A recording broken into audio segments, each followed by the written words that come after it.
a little bit of housekeeping. Lorraine and I will be chatting for about 35 minutes, and then we've got time at the end for questions, and then Lorraine will be signing books afterwards. So sure, that'd be lovely. We're not going to let her go for a little while. I mean, obviously, so much to talk about. Illustrious career of 4 decades plus. A new career as a best-selling novelist, because she hadn't quite achieved enough in her 4 decades of TV superstardom, and her pioneering role in mainstreaming the menopause conversation, which personally I find I am incredibly grateful for. You will have to prize the HRT out of my dead hand. Yes, we're also we've asked Lorraine to contribute to the mythical Good Housekeeping biscuit tin, but we will talk about that at the end. So welcome. It's good to be here. You don't need an introduction, but just a few quick highlights. Oh, okay. So Lorraine has been presenting her show since 2010, but she began her career in 1982 as a trainee reporter for the East Kilbride News, and then she was a researcher at TVAM, which most of us are old enough to remember. I think people remember. And she helped launch TVAM's Good Morning Britain. She went on to work at GMTV. And then if that wasn't enough, her debut novel, which if you haven't read it, I thoroughly recommend you go and buy. It's absolutely wonderful. number 2 bestseller on the Sunday Times bestseller lists. And she's also an OBE for her services to charity and the armed forces. So it's an incredible list, Lorraine, but for you, what are your career highlights? Looking back over 40 years, does anything stand out? So many things stand out. I've been so incredibly lucky. I would have to say, I remember during COVID, and wasn't that a mad time, I remember I was in my house, in my slippers, in front of my Christmas tree, and I had to interview George Clooney, who was in his house, and he sang Happy Birthday to me. It was my birthday. He just didn't do it. He doesn't just do that to everybody. But he sang Happy Birthday to me, and I just thought, this is utterly surreal that I'm in my own house. He's in his own house. And he's, what? That's when it gets quite strange. What was his house like? What could you see? Oh, it was lovely. It was very lovely. That was the thing about COVID, was when you were interviewing people, they couldn't come into the studio. We only used the one studio. It was when Piers Morgan used to work there, and I used to, when he left, they would disinfect in the seat. I think it was just because of the COVID, but I'm not sure. But they did anyway. And then I sat down, and we just interviewed everyone on Zoom. But it meant you were getting these amazing interviews, and people were a bit bored. So you would get like Pierce Brosnan in his house in Hawaii making his tea, chatting to him. I mean, it was utterly, utterly bizarre. But great, because you're right, you get to see the houses and their kitchens. Yes. His was lovely. His was lovely, of course it was. It was. Lovely George and his lovely kitchen. What's changed in the industry, for better or worse, since you started? I think I was lucky, being a woman back then. I started in Breakfast Telly in 1984, and I was Scottish correspondent, so I did everything. So I would be doing the big stories of the day, politics, I'd be doing industry, I'd also be doing sport. And women back then didn't really get to do football, certainly not on telly. So that was great, and an awful lot of managers would underestimate you because you were a girl back then, which was fantastic. I love being underestimated because it means people are on the back foot, and they don't expect you to know what you're talking about, so that was really good.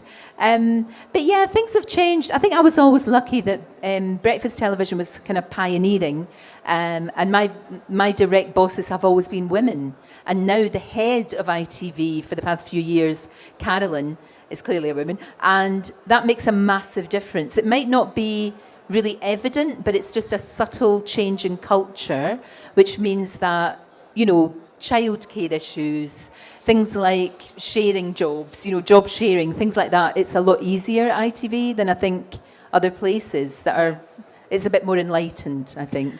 And you've mentioned George.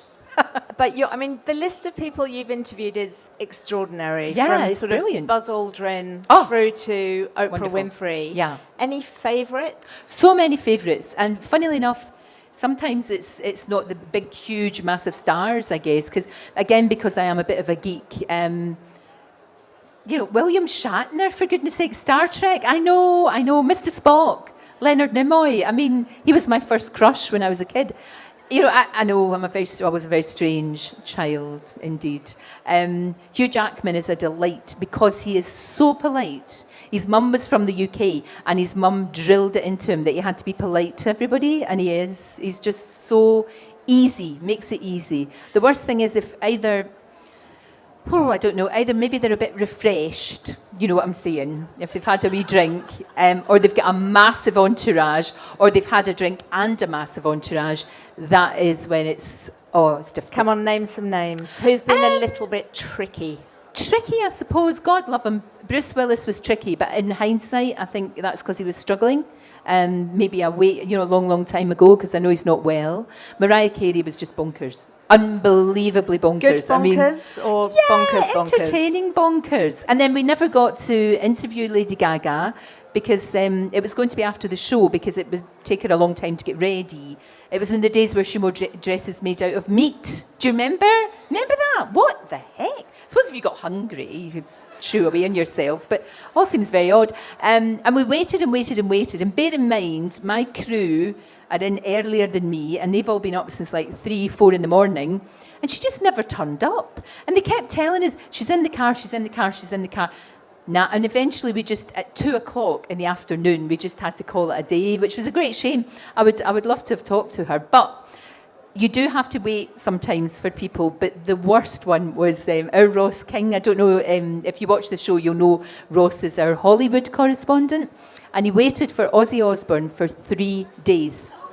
3 days. He kept going back to the hotel and they go, really sorry. I mean, he's got a story to dine out on. Oh my God. 3 days. It was worth it though. It was a really good interview. But yeah, that's excessive, right? Who's still on your wish list? Who would you love to interview? Do you know, I really would love to interview properly, sit down properly and talk to the Princess of Wales, talk to Kate, especially in light of what she's been through. And I don't know, she just never puts a foot wrong. You know, from the fact that she always looks immaculate. I mean, she's teeny tiny, but she looks immaculate.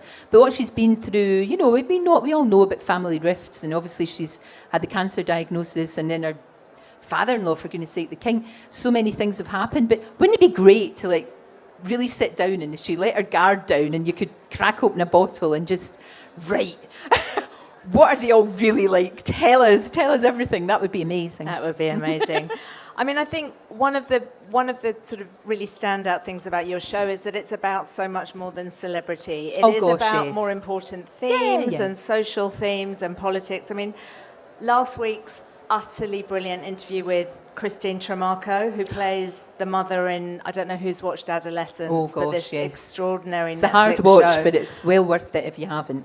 You take your platform seriously, don't you, for those sorts of issues? I think we're very lucky that we've got a platform and amazing viewers who are fantastic. And we've been able, I mean, daytime pushes it all the time.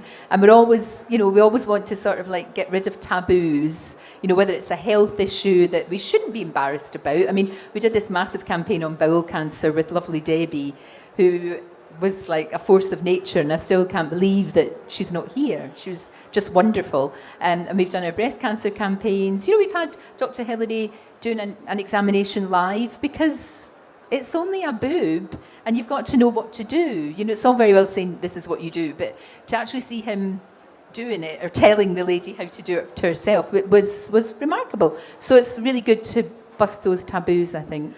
Which leads us on to menopause, of course. A beautiful segue, as if we'd planned it.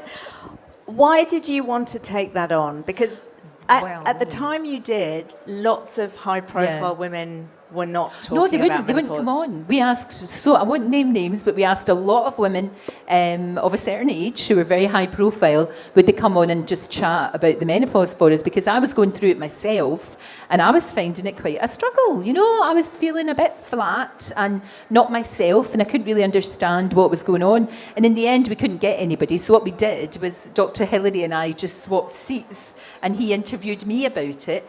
And at that time, I think there was a lot of other women who were ready to actually get this out into the open. And now, of course, everybody talks about it. In fact, people are probably fed up with it, I guess. A lot of men, anyway, I think are. But it's a great thing. And it's, again, it's just, you know, let's not be silly about it. It happens to all of us, all women, sometimes very early, sometimes very late. And, let's just talk about things and, and not be embarrassed about it. Doesn't matter what it is. And I do think at the time, I don't know, it'd be interesting to have a show of hands. Who has been worried about raising it as an issue at work for sort of discrimination or ageism? I mean, I know I was sort of worried to start with about that. I think we've got better. I think in the past, you look at people like Davina McCall, who's brilliant and who's written a fantastic book about it. And that, I think, has helped tremendously. It really has. Just normalises something that's normal, but normalises it for us. And what was the response from viewers? Huge, absolutely huge, and relief, great relief. That's the great thing about our viewers. They're like, we make the show for them. They tell us exactly what they think, and that's very good. I like that. I like the feedback, and it's very important. How on earth did you deal with menopause symptoms on TV? Well, I was... Can you imagine? I know. You don't want to be like, the old sweaty thing when you're talking to the Prime Minister. You're like, oh dear, I can just... And that kind of, it's horrible, it's awful. I got help. Dr. Hillary, God love him, Dr. Hillary. In the morning when he's on, there is a queue of everybody. And they're all like, I've got a sore elbow, I've got a sore bum, I've got a sore this, I've got a sore that. Help me. And it's just wonderful having him and Dr. Amir on tap. I mean, it's amazing because he knows everything about everything. But yeah, he was great. He was really good. I was able to talk to him and I was able to get patches. Got patches on my bum and they are easy and it's fine. Yeah. Long live HRT. You wrote your first novel in your 60s. Yes. So bang goes that theory that life slows down after menopause. No, not at all. Why did you want to write fiction? I've wanted to do this for ages and I thought I'm fast approaching 65. I'm 66 this year, so I thought, I need to do it now or I will never be able to, it won't happen.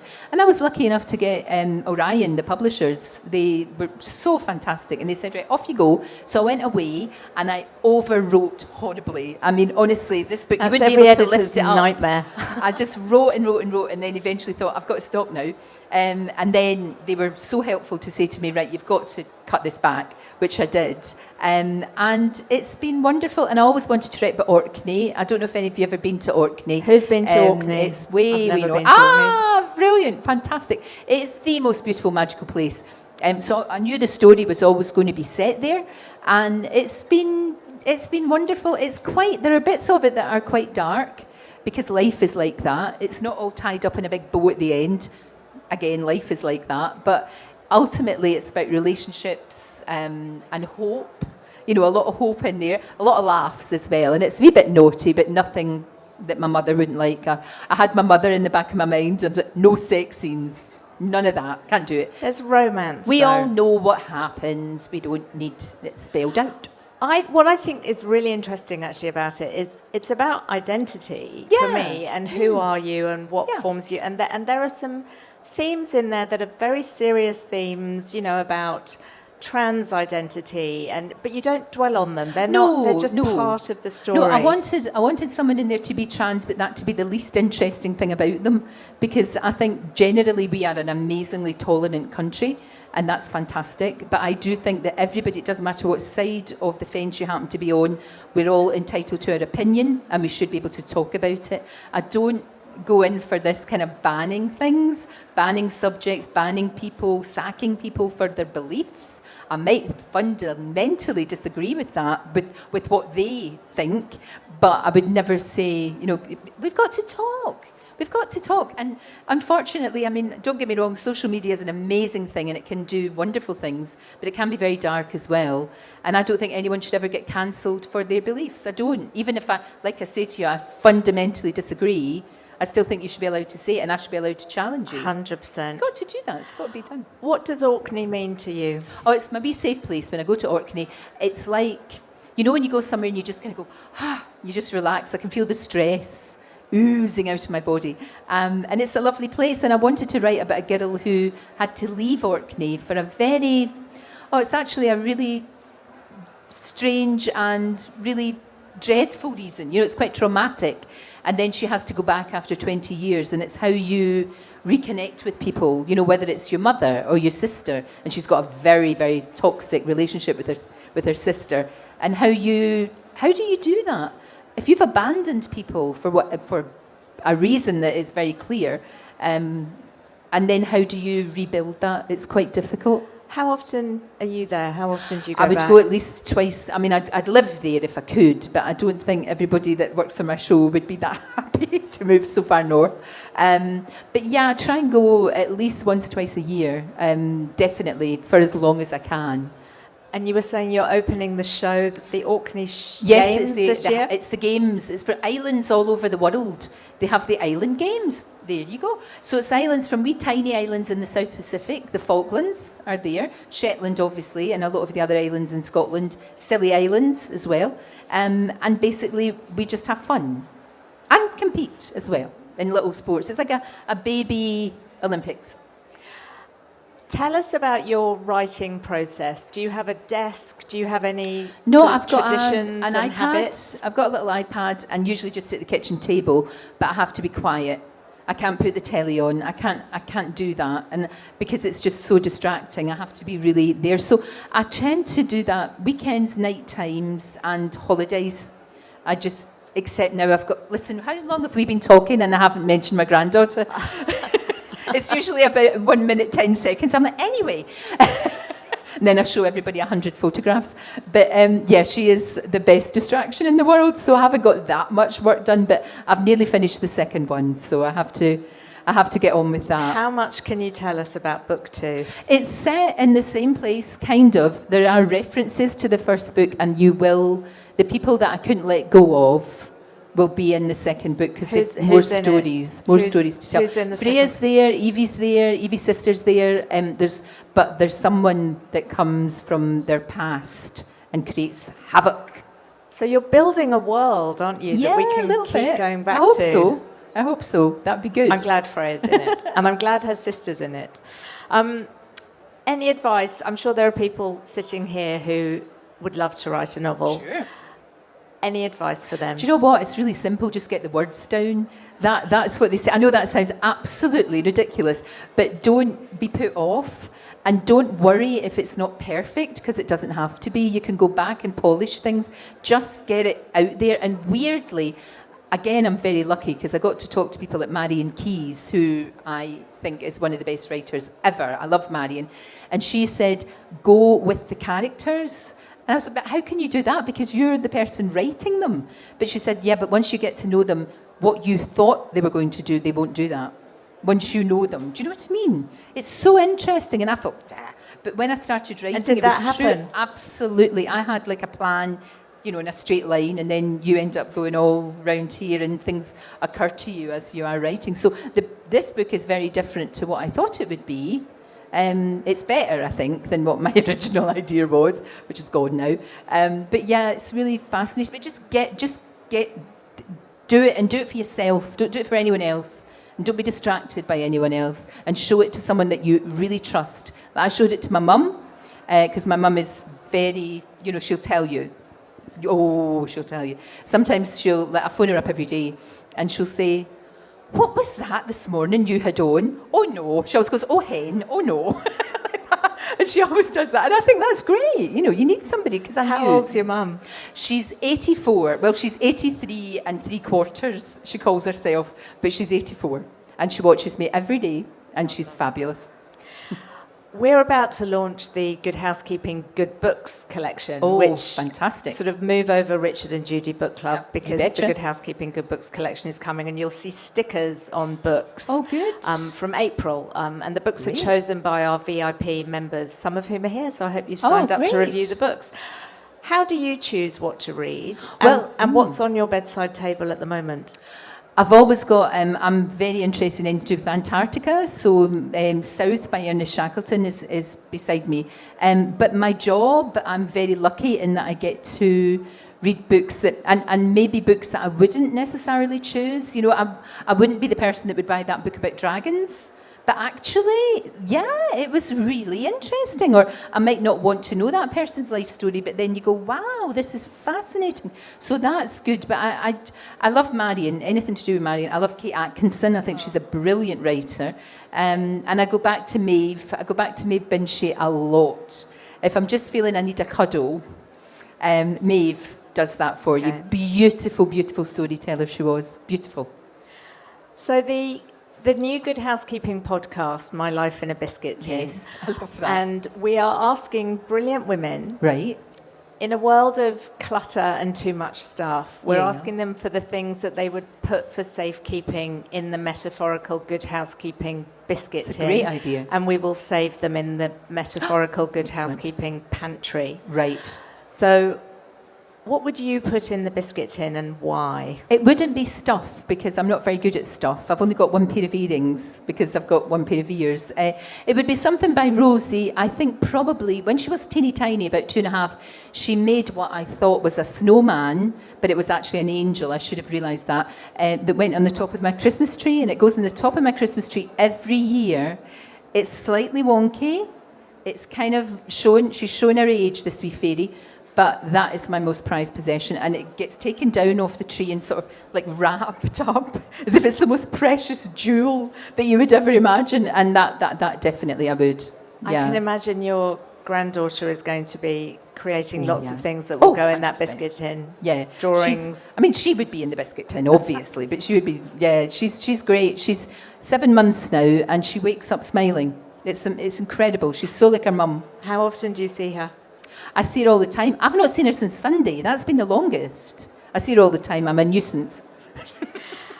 And sort of last question from me, because I do want to get Sure. over to, please, everyone ask your questions, don't be shy. But if you were interviewing you, Yes. what would you ask you?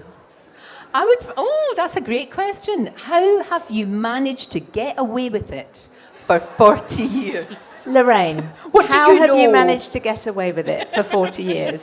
I don't know. I honestly don't know. I just keep my head down, do my homework, and come in and try my best. I think that's the main thing. How much homework, though? Seriously, because It's a lot. It's a lot of research. It is, but it's fine. Like today, we had the lady on, Ellen Pompeo from Grey's Anatomy. She was on, and I had to watch. I actually did have to watch the whole of the series. Amazing. Again, it's not out till May, and I'm sitting watching it like before everyone else on my wee iPad. How much of a perk! That's an amazing perk to have. And as I was going out, Jason Momoa was coming in. And I really wanted to just smell him to see if he smelled salty. Because you know he's Aquaman. I mean, I wouldn't go as far as to want to lick him, although I obviously would, but just to see if he tasted of the salt. But he was gorgeous. Absolutely beautiful. He'd on a sort of salmon pink suit. And there's not many a man that could carry that off. Jason could. Absolutely.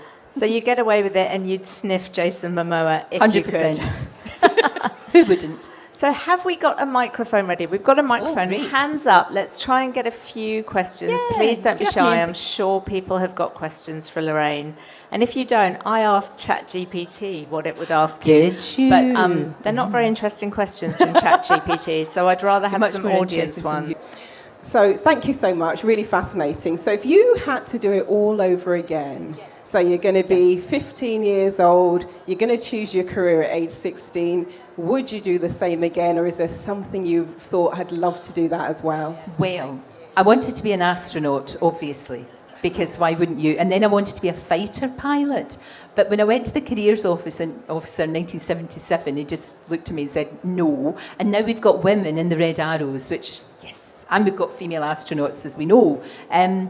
I don't think so. I think I would just do the same, even with all, because there's been a lot of ups and downs, obviously. I've been through a lot of regime changes. I've been sacked and had to deal with that. There's been a lot going on. But actually, even the things that went wrong, with hindsight, it was the right thing. Because getting sacked from GMTV meant that I got my own show. I didn't know that was going to happen. It was when I was off with Rosie when she was about 2 weeks old. That was scary.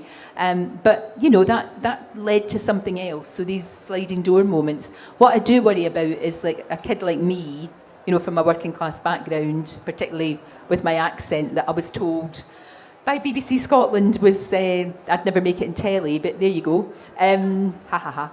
I do like that. I just worry that me now, if I was 16 now, that it would be more difficult because I think things have got harder. even though we're trying to be diverse, we're trying hard, but it's very difficult because it all comes down to money in the end, you know, being able to afford to come to London and work. So, yeah, but no, I wouldn't have done anything different, I don't think so, but that's a great question. No, that was a brilliant question. Thank you. Another question. Otherwise, I'll ask a ChatGPT one. Lady there. Was the person you interviewed you find the best, apart from Craig David? The person that I've liked the most? Yeah. Well, Craig David, obviously, I've adopted as my son. I've adopted quite a few. Who else have you adopted? Over the years. Jason Momoa, just recently adopted. Yes, obviously. Do you know, not to harp on about Jason Momoa, but he had the biggest entourage, and I thought, oh my goodness, they're usually, it was all his family. Isn't that wonderful? He brings all his family from Hawaii, and he takes them out, and he buys them dinner, and he buys them presents, and they just come with him. And isn't that fantastic that you've got your family there? Because, not that he ever would, but I always think when somebody gets very famous very quickly, they need their best friend to go, you're being a bit of a knob, just stop it. Do you know what I mean? Because you need that reality check of somebody going, nah, and it has to be your pal. And you can't surround yourself with people that you're paying their wages because they won't tell you the truth. So anybody else? Craig David, Jason Momoa? There's so many. Will Young, I really like Will Young. He's a big cracker. Will Young needs... Oh, no, I'm thinking of somebody else. Ignore me. That's okay. I'll adopt him too. I'm not fussy. I have a whole house full of lovely boys. Motherly. I'm being motherly, Any obviously. women you're adopting? Oh, no, women are great. I'll tell you who's smashing. Dawn French. She's great. She's exactly what you would expect. Thank goodness, because that would have been awful if she wasn't. I really like her. I wanted to be her pal. That's good to hear. hear. I liked her a lot. She's a good woman. Any other questions? Oh, Hi. Brilliant. We've got two. Yay, Should we good, go down to this lady at the end and then back to this lady here? Excellent. This side doing really well. This side not so good. doing as well. Come on. Hi Lorraine, it's lovely to see you today. Thank you you for coming down and making our afternoon with your funny tales and interesting stories. Just one thing I wanted to ask you, obviously doing live TV can be a challenge, especially when it comes to bloopers or unexpected things that happen. Have you got, obviously you've got better and more refined as you deal with them on a day-to-day basis, but are there any memorable ones that you just can't forget? So many. I remember one time I was coming down the stairs, and I'm not good with high heels, and we had stairs back then for the models to come down. It was in the old studio, and I basically just fell, as you do. I fell over my own feet. But it was fabulous. I did like a sort of gymnastic burrow, like a tumbled like that. But then I had to just get up and keep going. And you know when you fall, when you're a kid and you skin your knee, I did that. So my tights were all full of holes. And I just had to keep going. And of course, then I've got an earpiece on, and in my ear they're all giggling like crazy. And I just thought, I just have to keep going. I've showed my pants when I was interviewing the Spice Girls, and they said, oh, do one of these high kicks. So I did, and I showed my knickers, which wasn't very It's very nice. Spice Girls of you, though. Very Spice Girls Jerry of me. would approve of but that. But things go wrong all the time. Do you know the thing that happens an awful lot, but hopefully you won't know, is if somebody gets picked up too late, or the traffic's bad and they don't make it, or we decided we were going to have them on first, but then they have to be further down, so we can juggle things round, but hopefully you won't know. Hopefully. But things go wrong all the time. That's a brilliant question. Lady here, thank you. Oh, thank you. Thanks so much. So you mentioned your accent already. Yes. Bias of your accent, and obviously Scottish myself. So I'm wondering, how did you overcome that bias around your accent? And over the years, do you think that perceptions of different accents have changed in TV? Oh, they've changed dramatically, because when I first started out, nobody spoke like me or like Ant and Dec, which is crazy when you think about it, because they're amazing. Do you know what it was? I'll be honest with you. I knew that at the BBC I was never going to get to be a correspondent, which is what I wanted to be, a reporter. So I knew I had to go somewhere else. So I applied for a job at TVAM to be their Scottish correspondent. And the boss was Australian. And of course, to him, I just sounded Scottish. He wasn't going, oh, you're from Glasgow and you're working class. He just heard a Scottish accent. So, to be honest with you, it's pure luck. Because I think maybe, just maybe, if he hadn't been from Australia, it might have been totally different. And if that man hadn't told me I was going to, you know, I'd be all right in telly, I might not have ended up on breakfast telly. It's again, you know, we're talking about those sliding door moments. It's quite extraordinary. But yeah, when I first started, I spoke quicker even now than I do, and I had a lot of words that people didn't understand. So I had to sort of stop the colloquialisms. You know, I had to stop that. But I'd still do some. Give us a good one. What's a good Glaswegian colloquialism? Well, glaikit's good. Glaikit. Glaikit is... The thing about Scottish words it's more than... Glaikit's a great word. Yeah, glaikit is kind of daft, but it's more than that. It's like daft and annoying and stupid and... Yeah, and just yeah. Glaikit's a good one. Glaikit. Any questions on this side? Hi, yes. hello. Oh, and one at the back. Right, we've got two. Excellent. Excellent. Hello. Hello.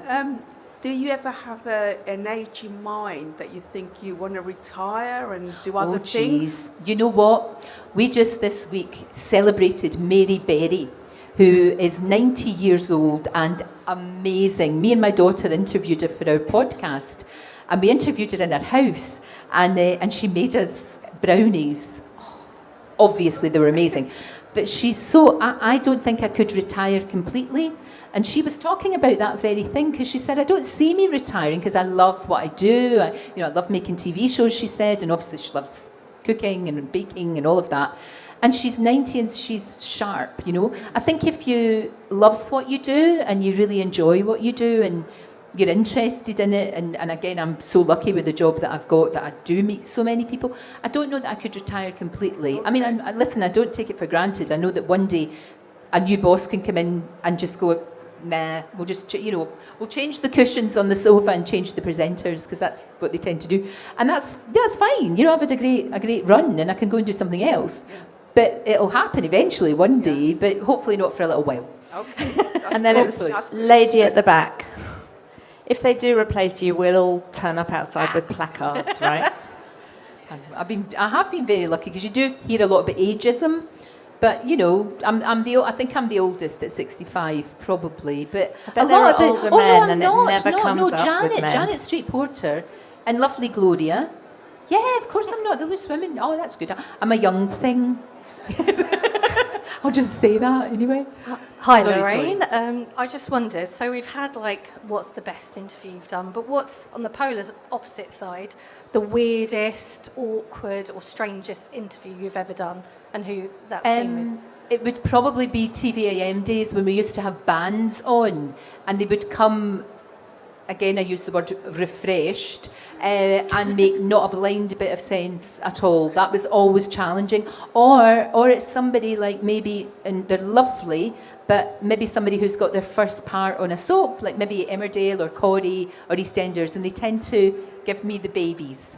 You're not going to name names, are you? Which bands? Oh no, it was a band. You wouldn't have known them. The Soup Dragons were terrible, but you wouldn't have known them. No, you wouldn't. And they actually scuppered their chances of going to America by being on our show. So in such a terrible state, they just went, oh no, like that. They were kind of on the verge. But yeah, when people are young and they don't have much experience and they're really shy and nervous, but then that's my job to make them feel more comfy.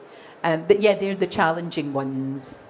People that just don't want to be there, that's always a challenge. You know, it really is. That's always difficult. We've still got time for questions. So who else? I'm looking around. I think we have there must be some more questions. Hi, hello. Yes, lady here. Hello. Thank you. Any gentlemen got any questions for Lorraine? Hi. Hi there. If it was in Orkney, where would you set the next novel? Would it be Scotland anyway? Maybe. I mean, the great thing about Orcadians, people from Orkney, is that there's like Scottish people and Irish people, there's a huge diaspora. We went camping in Zimbabwe last year. My husband likes to hire a jeep and then put the tent on top of the jeep, and we just drive around and then stay up there. And as long as you don't get out, you're okay. As soon as you get out, the animals then know that you're not a great big giant animal. they just think you're a great big huge thing, you know, and they leave you alone. So you've got to be a wee bit careful. Sorry, I've lost my train of thought. You were talking. Where would you set your next novel? Oh, sorry. Yeah, it's just when I think about Africa, I go off into a wee dwam. Probably. So when we were there in Zimbabwe, one of the first kind of settlers there, if you like, who weren't from Africa, were a bunch of Orcadians, a bunch of people from Orkney. When you go south to Antarctica, round about there's Orcadians who have been there. They've been at Alaska, you know, Russia, all these places. So actually, I could still have the Orkney connection, but they could be anywhere. They could be absolutely anywhere, and that's good because in the second book, Alaska comes into it a bit. Yeah, they go back, and it gets very, very interesting and intriguing. When's the next book out? I would imagine round about this time next year, I would think, but that depends. We're there, just putting it together. So it's great. And then if I'm going to write another one, I'm just going to keep writing them. I'll wear you down. I'll just keep writing them. Any more questions? We've got time for a couple more questions. We've got 5 minutes. Lady in the front row over here. Hi. Thank you. Hello. Hi, Lorraine. Hello there. I started watching your morning programme during lockdown. Oh, and yes. I actually live in the Netherlands as well. And I was wondering, did you get a lot more audience? We did, yes, we did. lockdown? That again, that's a great question. During COVID, I think people were at home. They were working from home or they were at home, and it was lovely. The feedback that we got, not just me, but you know, Susanna on GMB, and obviously This Morning and Loose Women, they said it was nice to have something that was there, and it was reassuring, which I took as a massive compliment, because it was a very strange time, and I was lucky that I was still able to come to work. We had to do our own makeup though, and we weren't allowed to get, you can get your hair done. So I used to kind of like spray this stuff on, because obviously the grey was coming through, and I just used to spray stuff on, it was fine. But Piers Morgan did his makeup, and it's one of the funniest things I've ever seen in my life. I actually was belly laughing, because what he did was he basically just put orange on him, and he didn't do the blending, so he just had a big giant orange face, and it came to me and I just laughed my head off. I said, you look like a Satsuma and a Mandarin have had sex, and it's not good. It's just not. Just stop it. We actually did laugh a lot during that time. We did. It was like, I don't know, it felt as if we were all in it together. There was that sense, wasn't there, that we're all in this together, and somehow we'd get through. And it was scary and it was frightening, but somehow I got, you know, the sort of feedback that we got actually really kept me going. It really did. And again, so lucky to have that routine to come into work. We had to leave immediately. We weren't allowed to mix or anything. We just had to go, and I was so far away. It was like Dr. Hillary would have been away over there. So I really felt the lack of hugs, like touch and all of that was weird. It's a really strange time. Strange time. But it was very comforting. Thank you. That's so really massive. Every morning, and I know that I'll tell my team, because they'll be delighted with that. One really more pleased. question. Do really we have pleased. one final question? No? We're good. we Yes, do. good. Go for it. I was going to do a chat GPT No, you're fine, one, but don't we worry. don't need chat GPT. Well, if no one else wants to ask, so we've heard about the wonderful bits. We see the glamorous bits, giving Yes. Jason Momoa a bit of a kiss, all the rest of it. What are some of the downsides? What are some of the challenges? And what are some of the things Right. you maybe had to give up or compromise on Yeah. in order to do what you do? Oh no, you're absolutely right, and it's always a dilemma, especially when you're a mum. And I do remember, you know, trying to get to Rosie's nativity play, sweating in traffic, thinking I'm not going to make this, and I always managed to do that. But yeah, you have to give up quite a lot. And when she was sort of going to secondary school and we moved back to Scotland, I was travelling up and down, and Steve, my husband, became the parent that said, brush your teeth, do your homework, eat your broccoli. And I felt that was quite a difficult time when she was a teenager, because now we're extremely close, but I think I did miss out on an awful lot. I really did. And there's that guilt. I think we've all got it if we're working mums. It's very difficult to balance that. And yeah, I do think I missed out in those years. Definitely. Absolutely. Great question to finish with. Lorraine, I think we could all sit here and listen to you I don't all know day, about that. but our time is up. Thank you so Thank much. you. Thanks everybody And for thank listening. you for all your really questions. appreciate it.